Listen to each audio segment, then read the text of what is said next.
You know, in all the stories we've heard about the Mahabharata, the gods, the warriors, the epic war, there's one name that hardly gets mentioned. A name so powerful, so mysterious, that even Krishna himself had to intervene. Ever heard of Barbarik? Most haven't, and that's the strange part. Because Barbarik wasn't just a warrior, he was the warrior. The kind of being who could end a war in the blink of an eye. And yet, he never fought. That's what pulled me into his story. I stumbled upon his name while reading an old text, tucked away between the grandeur of Arjuna and the wisdom of Krishna. A silent thread in a tapestry of thunder. Barbarik, the grandson of Bhishma and the son of Ghatotkacha, was born with unimaginable potential. But his destiny was never to fight, it was to watch. And that one decision changed the course of an entire war. We glorify power, don't we? The hero who defeats the enemy, the god who wins the battle.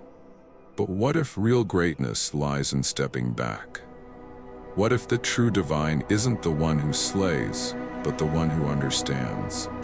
Today, I want to tell you the story of a god you were never taught about. A god who offered his head before a single arrow was fired. A god who still watches over us, as Khatu Shyam. So settle in, because once you hear his story, I promise, you'll never forget his name.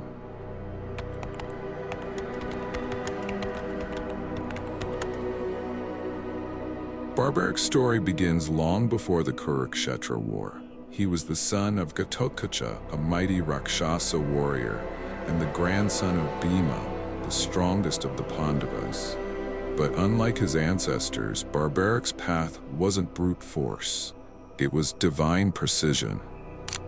From a young age, he displayed an intense sense of justice. But more than that, he was gifted with 3 mystical arrows, known as the Teen Bon. They weren't ordinary weapons. These arrows had a divine function. The first would identify all enemies, the second would identify all allies, and the third arrow would destroy all the enemies marked by the first, no matter how many, no matter how strong. Imagine that. An entire battlefield wiped clean with just 3 arrows. But along with his weapons came a vow, a promise to his mother. Barbarik swore that he would always side with the weaker party in any war. Sounds noble, right? But here's where things get complicated. As he prepared to join the Kurukshetra war, he rode toward the battlefield with the intent to uphold his vow. But Krishna, knowing the cosmic balance was at stake, approached him, disguised as a humble Brahmin. Krishna asked Barbarik, if you had to fight in this war, which side would you support? Barbarik replied, the weaker side, always. But Krishna, being the trickster sage he is, asked him to demonstrate his arrows. Barbarik agreed. He shot the first arrow. It identified all the leaves on a tree as targets. Krishna slyly hid one leaf beneath his foot. Yet when the third arrow was released, it circled Krishna's foot. Only when he lifted it, the arrow struck the hidden leaf. Krishna realized then, if this boy fights, the war would never reach its natural conclusion. Each time he sided with the weaker party, the balance would tip, and the war would swing endlessly between both sides. Barbarik's presence, though noble, would disrupt dharma itself. So Krishna made a heartbreaking request. He said, Barbarik, I ask for your head as a sacrifice before this war begins. Now pause for a second. Imagine being told that your devotion, your readiness to serve righteousness is so pure that the highest being asks you to not fight, but to witness. And Barbarik, he didn't hesitate. He smiled, he bowed, and he offered his head. Krishna placed his severed head atop a hill overlooking Kurukshetra. From there, Barbarik watched every moment of the war, not as a participant, but as a divine observer, a seer of karma, beyond ego, beyond attachment. And that's how the legend of Khatu Shyam was born. In modern Rajasthan, his temple draws thousands of devotees. People believe he grants boons quickly, listens intently, and understands pain deeply. Why? Because he's not the god who fought.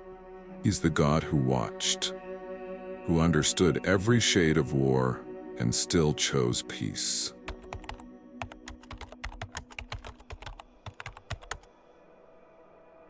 Barbarik's story isn't loud.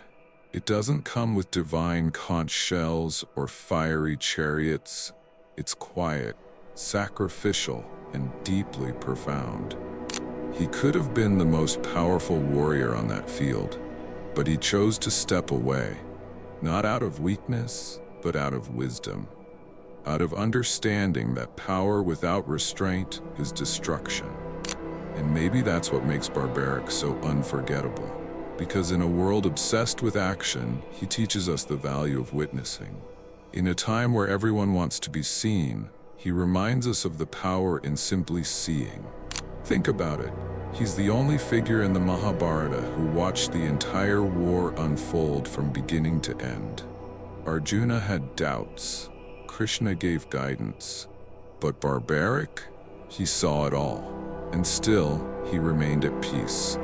That's not weakness, that's divine maturity. So next time you visit a temple or hear a tale from ancient India, remember the name Barbarik, or better yet, Khatu Shyamji. Not the warrior god, but the silent god. The one who saw everything and still chose compassion. If you've heard of him before, tell me in the comments. How did you come across his story? And if this is your first time meeting Barbarik, welcome to a forgotten chapter of India's divine heritage. Until next time, keep questioning, keep exploring, and keep the forgotten gods alive.